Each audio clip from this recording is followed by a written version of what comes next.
Ma méthode est la meilleure. Avez-vous déjà entendu cette phrase-là? Mais est-ce que c'est réellement juste? Alors c'est là-dessus que j'ai envie de faire une toute petite vidéo aujourd'hui, puisque c'est quelque chose que j'entends assez régulièrement lors de mes rencontres, hein.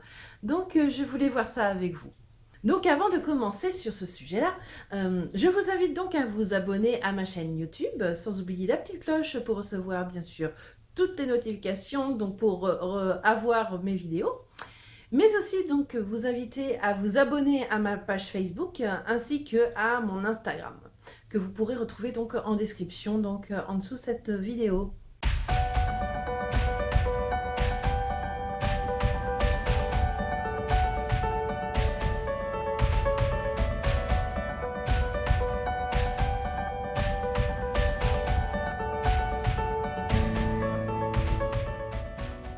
Alors, ma méthode, c'est la meilleure.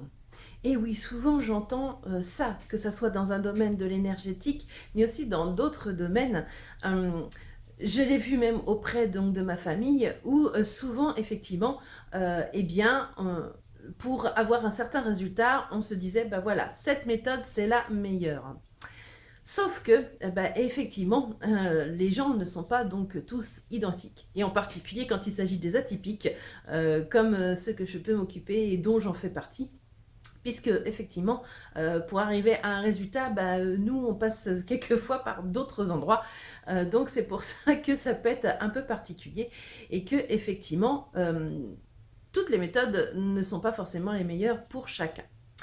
Donc d'un côté, en fait, eh bien ça rejoint beaucoup de choses que je vous ai déjà dit lors de mes précédentes vidéos, mais tout dépend donc de notre vérité. Effectivement, chacun a sa propre vérité. Donc effectivement, la méthode qui sera meilleure pour une personne, ce sera automatiquement meilleure pour elle. Et c'est juste. Et de notre côté, donc la meilleure méthode pour cette personne-là n'est pas forcément celle donc d'une autre personne. Et c'est juste aussi. Et je vais essayer de vous expliquer un petit peu d'un point de vue, on va dire, quantique, pourquoi effectivement cela correspond à certaines personnes et puis d'autres, ça correspond un petit peu moins. Mais avant toute chose, je vais vous expliquer un petit peu ce qui m'a amené à cette réflexion en particulier. C'est en fait des expériences dans ma propre vie, dans mon cheminement, puisque effectivement, j'ai pu, moi, faire plusieurs formations en tant qu'élève de magnétisme, et à chaque fois, on me proposait qu'une seule méthode. Et à chaque fois que j'essayais de parler des autres méthodes, je sentais beaucoup de réticence en disant « Oui, mais non, non, je trouve pas ça bien, etc. Non, non, vaut mieux faire comme je dis, point, etc. » La seule chose, c'est que moi, personnellement, je suis plutôt dans l'expérimentation, énormément, et j'aime bien faire par moi-même pour voir justement si ça fonctionne ou si ça fonctionne pas. Et effectivement, j'ai pu remarquer que finalement, tout fonctionnait. C'est simplement qu'il y avait certaines choses qui m'appelaient et d'autres qui m'appelaient beaucoup moins.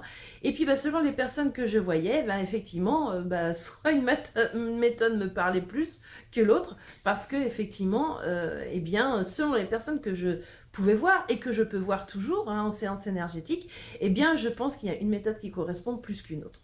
Et ça a été pareil par rapport à mon propre cheminement en tant que maître Reiki. Puisqu'effectivement, même entre maîtres Reiki, il y en a certains qui peuvent être dans la comparaison, ce que je trouve d'ailleurs très dommage. Mais j'ai eu le cas en particulier voilà, d'une personne qui m'avait dit comment ça, toi tu es maître Reiki, mais t'as pas vu ça, ça, ça. Et moi, gentiment, je lui ai dit, mais toi, est-ce que tu as vu aussi ça, ça, ça? Elle m'a dit, bah non, mais c'est pas du Reiki. J'ai dit, bah en tout cas, moi, c'est ce qu'on m'a appris en tant que maître Reiki. J'ai dit, mais c'est ça qui est super, puisque toi, ça fait que tu es un maître Reiki unique, et moi aussi. Dans le sens, c'est qu'on n'a pas les mêmes expériences. Cette personne-là ne l'a pas vu comme ça. Bon, bah écoutez, hein, ça c'est bien pour elle, c'est juste pour elle en tout cas, et moi je le vois différemment. Effectivement, pour moi les maîtres Reiki, ou comme tous les autres formateurs ou organisateurs de stages en magnétisme, je ne les vois pas comme des concurrents, et bien je les vois simplement comme des collègues. C'est pareil pour mes séances énergétiques, et c'est vrai que maintenant effectivement j'ai un agenda qui peut être assez important au niveau donc des rendez-vous, puisqu'effectivement je suis à peu près à 2 mois de délai. Et bien quand il y a de l'urgence, eh bien je suis donc la première à dire écoutez, si c'est urgent, eh bien je vous envoie vers telle personne ou telle personne. Et majoritairement d'ailleurs ce sont donc les étudiants que j'ai pu avoir il y a quelques années qui se sont installés ou qui étaient déjà installés et donc du coup qui sont un petit peu partout, on va dire dans les environs des Pays de la Loire et voire au-delà. Ce qui fait que je peux indiquer aux personnes d'aller vers telle ou telle personne. Donc voilà. Donc c'est pour ça que moi je ne vois pas donc les autres comme des concurrents, ou au contraire, j'irais moi ça peut, du moment que ça peut aider donc les personnes qui m'appellent, et c'est super parce que plutôt que de charger à nouveau donc mon planning et surtout qu'ils attendent au moins 2 mois au niveau du délai, et ça leur permet d'être satisfaits assez rapidement.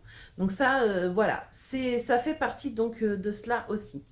Donc je vais en venir à ce que je voulais vous dire par rapport à ma méthode, c'est la meilleure. Eh bien en fait, je vais parler d'un point de vue quantique. Donc j'espère ne pas perdre tout le monde, mais on va essayer donc de parler un peu de physique quantique et surtout d'énergie quantique. Puisque effectivement nous sommes tous intégrés dans ce qu'on appelle un champ morphique, ou certains l'appellent le champ morphogénétique. Donc le champ morphogénétique, c'est ce qu'on appelle un champ vibratoire, donc qui sera à une certaine fréquence, mais c'est surtout un champ d'information, où là vous aurez donc toutes les mémoires de tout depuis la nuit des temps. Mais pas que donc la mémoire, on va dire terrestre, mais aussi donc la mémoire de tout, c'est-à-dire de l'univers, de tout. Et j'en ai déjà parlé lors d'une précédente vidéo. J'aime beaucoup je dirais les démarches que fait le physicien Nassim Haramein, qui lui explique effectivement que dans un seul proton, on a la mémoire en fait de tout ce qui existe dans tout l'univers partout. Et d'ailleurs, c'est ce qu'on utilise principalement lorsque l'on fait du magnétisme quantique, que je peux effectivement proposer lors de mes stages en magnétisme. Mais pour en revenir donc à ce champ morphogénétique, cela implique automatiquement que chaque être vivant donc est interconnecté. On est tous en fait reliés. Donc il faut savoir qu'il existe autant de champs morphogénétiques qu'il existe d'êtres vivants sur Terre ou ailleurs. Et ce champ morphogénétique, il faut savoir que il peut très bien être individuel, donc pour chaque personne, mais il peut aussi être collectif. D'ailleurs, souvent vous avez dû entendre parler de l'inconscient collectif. Eh bien, ça en fait partie, effectivement. Il y en a qui ont dû parler donc des égrégores, des formes pensées. Donc effectivement, tout ça, ce sont des champs morphogénétiques, où vous aurez plein d'informations, où vous aurez toutes nos pensées, toutes nos croyances, etc., etc. Donc ce qui veut dire que dans chaque système de séance, on va dire de soins, certains les appellent comme ça, moi j'évite le plus possible, de soins énergétiques, voilà, que ça soit par exemple, je sais pas, de l'acupuncture, du magnétisme, du reiki, que ça soit éventuellement donc de la bioénergie, etc., etc. Eh bien en fait, chacun a son champ donc morphogénétique. Donc automatiquement, une personne qui adhère à, on va dire, cet égrégore, à cette énergie, va donc finalement mettre en place toutes les informations de ces énergies. Et donc en le pratiquant, bien sûr, ça va faire que fonctionner.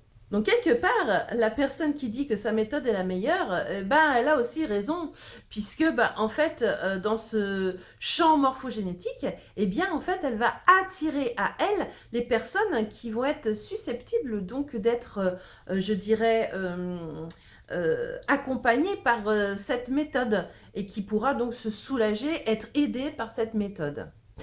Et à contrario, effectivement, donc des personnes qui sont contre des méthodes, et je parle beaucoup personnellement, on va dire, par rapport au Reiki, parce que c'est vrai que au début, quand j'ai commencé, beaucoup me disaient t'es sûr de vouloir mettre maître Reiki sur ta carte, tu sais, c'est une mauvaise réputation, etc., etc. Et moi, je voyais pas du tout où était le problème, puisque effectivement, moi, j'ai vu les transformations que ça a produit pour moi dans ma vie. J'ai vu aussi donc ce que ça faisait sur donc les personnes que j'accompagnais. Donc je trouvais ça quand même très dommage de ne pas pouvoir en fait l'enseigner. Et c'est vrai que c'est ça qui m'a aidé à devenir maître Reiki. Mais effectivement, il y en a beaucoup qui mettent beaucoup de choses sur les Reiki. Et même entre écoles de Reiki, c'est assez impressionnant, puisque voilà, un Reiki traditionnel, eh bien, effectivement, ne vont pas approuver donc d'autres méthodes de Reiki, telles que bon, ceux qui enseignent les symboles, par exemple. Et puis, il y en a certains qui vont dire, oui, les symboles, ça amène des portes énergétiques, ou ça va vous amener plein d'entités malsaines, etc. Voire un petit peu penser le diable, quoi, en gros. Je rigole, mais en fait, eh bien, quelque part, ils ont raison aussi, dans le sens où, eh bien, vu qu'ils ont cette énergie, cette vibration, eh bien, ils vont attirer à eux des personnes qui ont peut-être vécu des choses pas terribles, par exemple avec le Reiki, ou même peut-être des maîtres Reiki qui, bon, bah, on va dire, ont eu voilà, des difficultés, ils ont eu donc des soucis dans leur vie, et ils ont porté ça sur le Reiki aussi. Euh, Peu importe, voilà, ce ne sont que des suppositions. Donc, pour ceux qui ont suivi mes vidéos sur les accords Totec, eh bien, je vous invite à revoir donc ces vidéos, ou alors pour ceux qui ne connaissent pas, bien écoutez, je vous laisse les regarder. Mais effectivement, donc si une personne vient et puis que l'autre vous dit ah ouais, moi j'ai fait du Reiki, je me suis senti mal après, etc., etc., etc., eh bien, le thérapeute qui le croit, et bien tout de suite il va se dire bon bah ok non en fait c'est malsain, etc. Il va se créer des croyances alors qu'il n'aura pas expérimenté, parce que la majorité du temps c'est ça, c'est qu'il y a beaucoup de personnes qui croient des choses alors qu'ils n'ont pas essayé. Donc je trouve ça vraiment très dommage, alors que bon bah, il suffit simplement d'ouvrir son esprit et de ne pas se cloisonner qu'à une seule méthode. Personnellement, effectivement, je n'ai pas envie de me cloisonner qu'à une seule méthode. C'est pour ça que, bon, j'ai marqué magnétiseuse, parce que je suis magnétiseuse, effectivement, en premier lieu, et surtout énergéticienne, parce que, effectivement, je ne veux pas m'atteler que au magnétisme basique. J'ai appris le magnétisme pranique, j'ai appris le magnétisme quantique, je suis en train, justement, de mettre en une méthode, voilà, que je dirais plus, on va travailler du domaine de la matrice, de la libération créatrice.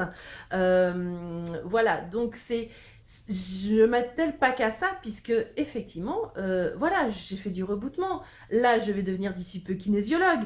J'ai fait donc des formations de sophrologie aussi. Vous voyez, en fait, je m'attelle à pas rester cloisonnée sur quelque chose de bien précis. Parce qu'effectivement, chaque petite chose que j'ai pu faire m'a aidé à un moment donné pour une problématique sur quelqu'un. Et quand on parle de d'autres méthodes, et beaucoup me parlent donc par exemple du lifting facial, de Access Bar, Oh, on parle tellement de choses, c'est assez impressionnant. Mais bon. Et, euh, et c'est vrai que je ne m'attelle pas à ce que je connais. Moi, je suis très curieuse. Donc, effectivement, bah, quand on parle d'une méthode, je dis, bah, ah, si tu peux me dire à quoi ça correspond, ça m'intéresse. J'ai beaucoup parmi mes étudiants, mes stagiaires, de personnes qui sont déjà installées, qui sont par exemple réflexologues, qui sont fasciathérapeutes, il y en a qui sont éventuellement somatothérapeutes. Vous voyez, en fait, j'ai un large panel et j'ai cette chance-là. Il y en a qui ont fait Access Bar, il y en a qui ont fait plein de choses, du Laoshi aussi. Voilà, et je trouve ça donc très intéressant. Et simplement vous dire que toutes les méthodes sont bonnes. C'est simplement qu'il y en a une qui va vous appeler plus qu'une autre, et ça sera juste. Donc, ne vous cloisonnez pas qu'à une seule méthode. Essayez d'en apprendre plus sur les autres, et je peux vous assurer que, eh bien, ça peut que vous ouvrir l'esprit, ça peut que vous ouvrir vers les autres, que vous ouvrir vers le monde, et vous verrez que c'est comme ça que, finalement, eh bien, votre méthode sera la meilleure.